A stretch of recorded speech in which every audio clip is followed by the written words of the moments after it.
Hello friends, welcome to my channel. ये देख रहे हैं जीनिया, कितने ढेर सारे अभी फूल खिल रहे हैं और ये बटरफ्लाई कितना टहल रही है हर फूल पे। तो आप अपने गार्डन में जीनिया ज़रूर लगाइएगा। जीनिया में कई कलर आते हैं, क्रीम कलर आता है, वाइट आता है, ऑरेंज आता है, रेड आता है और मैजेंटा आता है। बहुत ढेर सारे कलर आते हैं, सिंगल पेटल मल्टी पेटल में भी आते हैं। और इस समय अब सीड भी बनने लगे हैं, तो आप सीड के लिए जो ड्राई फूल हो वो उन्हें तोड़ के रख लीजिएगा और नेक्स्ट ईयर के लिए सेव करके रख लीजिएगा फंजीसाइड में डाल के। और ढेरों फूल देते हैं, बटरफ्लाई, हनी बी, सबको ये पॉलिनेटर जितने भी होते हैं उन सबको ये अट्रैक्ट करते हैं। देखिए कितनी खूबसूरत लग रही है बटरफ्लाई। और इस समय यहाँ पर बहुत ढेर सारी बटरफ्लाई आई हुई हैं, बहुत ज़्यादा दिख रही हैं यहाँ पर। अगर आप गार्डनिंग में नए हैं तो भी आप लगाइए जीनिया, बहुत इजीली ग्रो हो जाता है सीड से भी और ये कटिंग से भी लग जाता है। मेरे गार्डन में तो क्रीम भी है और पिंक है, मैजेंटा है, ऑरेंज है, 4-5 कलर है मेरे गार्डन में। यहाँ पर ये दो, बस यही कलर दिख रहा है, एक ऑरेंज दिख रहा है बस, और ज़्यादा कलर नहीं दिख रहे हैं।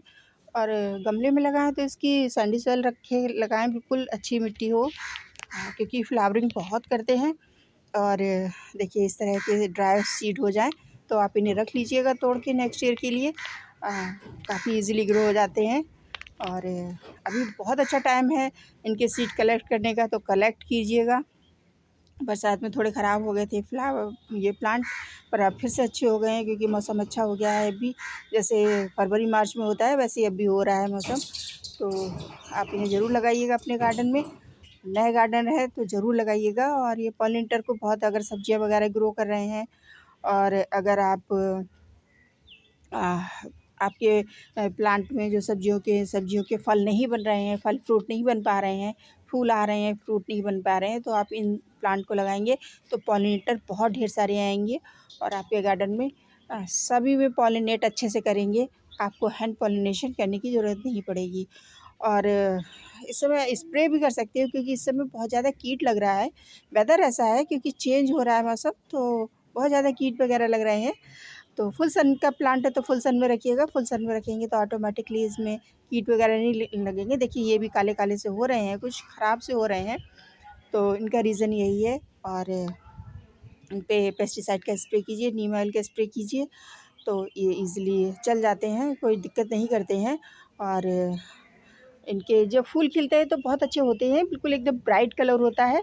बट जब जो पुराने हो जाते हैं तो थोड़े से अजीब से हो जाते हैं, कलर अच्छे नहीं लगते हैं, फिर वो डल जैसे होने लगते हैं। अगर आपको सीड चाहिए तो उन्हें रखिएगा, सीड नहीं चाहिए तो आप उन्हें तोड़ दीजिएगा। पुराने फूल हो जाए तो सीड बनने मत दीजिए, जितनी ज़रूरत हो उतने रख लीजिए, बाकी के आप सीड पॉट को तोड़ दीजिए, सूखे फूलों को। और इसकी गमले में लगा रहे हैं तो मिट्टी कैसे बनानी चाहिए। एक हिस्सा आप इसमें गोबर की खाद लीजिएगा और एक हिस्सा इसमें आप सैंडी सॉइल लीजिएगा। अपने गार्डन की सॉइल है, कंपोस्ट है आपके पास, या किचन वेस्ट से बनी खाद है, या गोबर की खाद है, वो डालिएगा। और रेत, अगर आपके चिकनी मिट्टी है तो रेत डालिएगा, नहीं चिकनी मिट्टी है तो कोई बात नहीं। मगर जीनिया को ओवर वाटरिंग बिल्कुल पसंद नहीं है, अपने जड़ों में पानी इकट्ठा बिल्कुल पसंद नहीं होता है, तो कोशिश कीजिए उसमें पानी कम से कम डालें, एक्स्ट्रा पानी ना जाए। ज़्यादा पानी जाएगा तो ये ख़राब हो जाएगा प्लांट आपका और दिक्कत करेगा। इसीलिए बरसातों में ये प्लांट ख़राब होने लगते हैं। और कोशिश कीजिएगा इसमें 15-20 दिन में एक बार इसमें मिट्टी की गुड़ाई करके और गोबर की खाद दीजिएगा, जिससे कि फ्लावरिंग खूब अच्छे से हो। कभी कभी ऐसा होता है ना कि आप मल्टी पेटल की सीड लगाते हैं, सिंगल पेटल फूल खिलते हैं, तो आपने नोटिस किया होगा ऐसा गेंदा में भी होता है। तो इसके जो बीज के फूल हैं, बीज के जो सीड होते हैं उन्हें ग्रो कीजिएगा, साइड वाले सीड मत ग्रो कीजिएगा। तो इस तरह से आप अपने गार्डन में ढेर सारे अपने प्लांट लगा सकते हैं। और जब फरवरी मार्च आए तो आप कंपोस्ट, गोबर, अपने गार्डन की सॉइल और कोकोपीट मिक्स करके आप इसके सीड ग्रो कर दीजिए। बहुत इजीली ग्रो हो जाते हैं और काफ़ी हेल्दी प्लांट हो जाते हैं। और अपन गार्डन में ज़रूर लगाइए। सूखे पत्ते और सूखे फूल हटाते रहिएगा। तो फ्रेंड्स, इन्फॉर्मेशन अच्छी लगे तो प्लीज़ मेरी वीडियो को लाइक करो, शेयर करो, चैनल को सब्सक्राइब करो। नए वीडियो के साथ, नई इन्फॉर्मेशन के साथ आपसे फिर मिलेंगे। तब तक गार्डनिंग करते रहिए, खुश रहिए। Happy gardening. Bye bye friends.